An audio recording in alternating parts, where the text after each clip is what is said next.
آخر میں یہ بات کہتا ہوں کہ جو ملک ہمارا 1 سال میں جہاں آج پہنچا ہے، کوئی سوال پوچھے گا اس آدمی سے جس نے کہا جی عمران خان بڑا خطرناک ہے اس لیے میں نے فیصلہ کیا،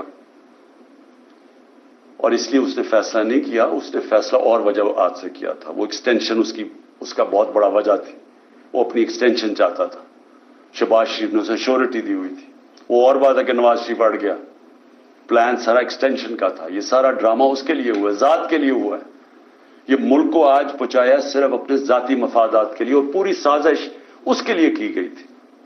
تو آج کوئی پوچھے گا اس کو کہ جدھر آج پاکستان ہے 9 لاکھ لوگ ہمارے پروفیشنل ملک چھوڑ کے چلے گئے ہیں یہ پچھلے چند مہینے میں، امید چلی گئی ہے پاکستان سے۔ شوکت خانم سے 4 ہمارے کنسلٹنٹس چھوڑ گئے ہیں۔ یاد رکھیں کہ جو کینسر کے ڈاکٹرز ہوتے ہیں دنیا میں ان کی ڈیمانڈ ہوتی ہے، بڑی مشکل سے ہم ان کو لے کے آتے ہیں پاکستان، کیونکہ ایک کہیں معمولی سا بھی جو آنکولوجسٹ ہوتا ہے کینسر کا ڈاکٹر، اس کی معمولی سے کہ بھی وہ تنخواہ ہوتی ہے جو ہم پاکستان میں نہیں دے سکتے، تو مشکل سے ان کو لے کے آئے۔ تو یہ جو حالات دیکھ کے 4 ہمارے ڈاکٹر چھوڑ کے چلے گئے، مایوس ہو گئے ہیں۔ تو کیا کوئی اس کو ذمہ دار ٹھہرائے گا کہ تکبر کے اندر فرعون بنا ہوا کہ میں نے فیصلہ کیا جی ملک کی بہتری کیا ہے، اور اس کے لیے آج جو ہمارے حالات ہیں کوئی ادارہ ذمہ دار ٹھہرائے گا؟ کیا یہ قانون سے اوپر ہے؟ ان کو کوئی پوچھ نہیں سکتا۔ حمود الرحمان رپورٹ 25 سال کے بعد جو ملک ٹوٹ گیا تھا ہندوستان میں چھپی تھی، پاکستان نہیں آئی تھی، کیونکہ وہ یہ سمجھتے ہی نہیں ہیں کہ جب تک ایک معاشرے میں تنقید نہیں ہوتی معاشرہ آگے نہیں بڑھ سکتا۔ جو ساری ڈکٹیٹرشپس دنیا میں فیل ہوئی ہیں ان کی سب سے بڑی وجہ ہے کہ ڈکٹیٹرشپس کے اندر تنقید نہیں ہوتی۔ جب تنقید نہیں ہوتی معاشرہ سکڑ جاتا ہے۔ یہ جو جمہوریت کی خوبی ہے یہ کہ وہ تنقید ہوتی ہے اور تنقید سے اپنی صلاحیت کرتا ہے معاشرہ۔ یہاں جب تک ہم یہ سمجھیں گے کہ جی وہ ایک سپر کنگ تھا، وہ جو مرضی فیصلہ کرے، ذمہ دار کسی اور کو ٹھہراؤ، اور وہ آرام سے کسی باہر والے ملک میں اچھی ہوائیں لیتا پھرے، کبھی بھی ملک آگے نہیں بڑھے گا۔ اور آج خاص طور پہ پاکستان کی اس برے وقت میں جو سب سے خوشائن چیز وہ یہ کہ پہلی دفعہ میں نے 1 سال میں جو چیز چینج دیکھا ہے کہ ہماری عوام جاگ گئی ہے، ایک شعور آ گیا ہے۔ ہمارا نوجوان سوشل میڈیا کی وجہ سے اور یہ 1 سال کی کیمپین میں وہ نوجوان ایک ایشو سمجھ گئے، بچے سمجھ گئے ایشوز، اسکول کے بچے، وہ شعور ہے جو کبھی پہلے بڑوں میں نہیں تھا۔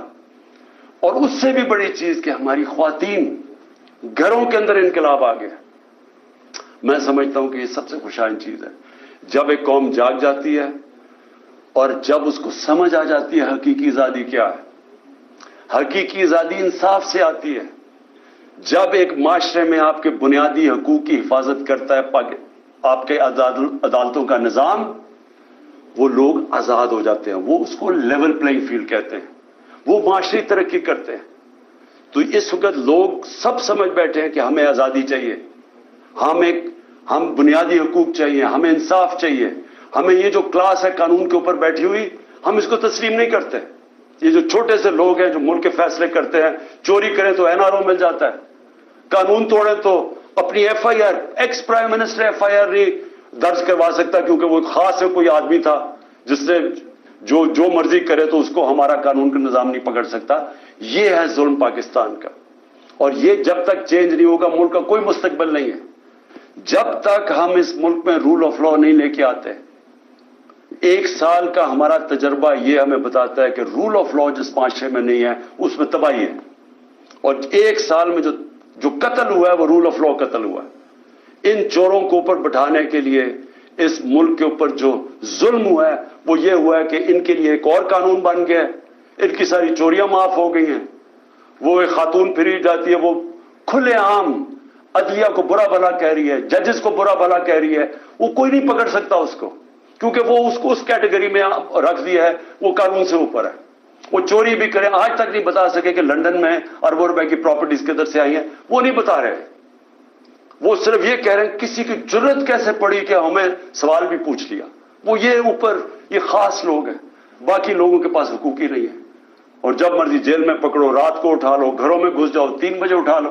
ایک ایکس پرائم منسٹر کے گھر 26 گھنٹے حملہ کیا غیر قانونی طور پہ, صرف اس کو یا اسے قتل کرنا تھا اور یا پکڑ کے جیل میں ڈالنا تھا, اور کوئی قانونی حیثیت نہیں تھی اس کی.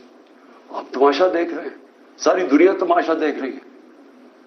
تو ہماری جو جنگ ہے حقیقی آزادی کی ہے, اور میں سمجھتا ہوں کہ کیونکہ قوم جاگ چکی ہے, یہ جو بھی کریں گے عدلیہ کے اوپر حملے کریں گے, قوم عدلیہ کے ساتھ کھڑی ہے. پاکستان کی وکلا کمیونٹی کو کھڑا ہونا پڑے گا عدلیہ کے ساتھ, کیونکہ اگر آئین گیا تو قوم ختم. اور دوسری چیز کہ یہ جو کر رہے ہیں ہمارے جو لوگوں کو پکڑ ہے, علی مین کو جو پکڑا ہے, جو کیسز کر رہے ہیں, لوگوں کو جیلوں میں ڈال رہے ہیں, میں آخر میں یہ کہنا چاہتا ہوں کہ میری قوم تیار ہو جائے کہ اگر ان کا خیال ہے کہ ہم چپ کر کے یا تو انہوں نے الیکشن نہیں کروانے, تب بھی ہمیں سڑکوں پہ نکلنا پڑے گا, اور اگر انہوں نے, اور پرامن طریقے سے, اور اگر انہوں نے الیکشن کروائے اور یہ سب کو اندر بند کر دیا, ساروں کو جیلوں میں ڈال دیا, کارکنوں کو جیلوں میں ڈال دیا, کینڈیڈیٹس کو ہراساں کیا, تاکہ ہمارے ہاتھ باندھ کے اگر ہم الیکشن لڑیں, اور ان کا خیال ہے کہ ہم چپ کر کے بیٹھے رہیں گے, پھر ہمیں سڑکوں پہ نکلنا پڑے گا. اور میں اپنی قوم کو یہ کہنا چاہتا ہوں, ہم ہر چیز کے لیے تیار ہونا چاہیے. اور ہم اگلے دنوں میں ہم دیکھیں گے کس طرح جا رہا ہے. اگر ہم نے دیکھا کہ یہ اسی طرح ہی یا الیکشن سے بھاگ رہے ہیں, کیونکہ الیکشن سے تو بھاگ رہے ہیں, اگر انہوں نے بھاگنے کی کوشش کی عدلیہ کو تقسیم کر کے, اور یا پھر انہوں نے ہمارے اوپر اسی طرح کے حربے استعمال کیے, ہم سب سڑکوں پہ ہوں گے. پاکستان زندہ باد.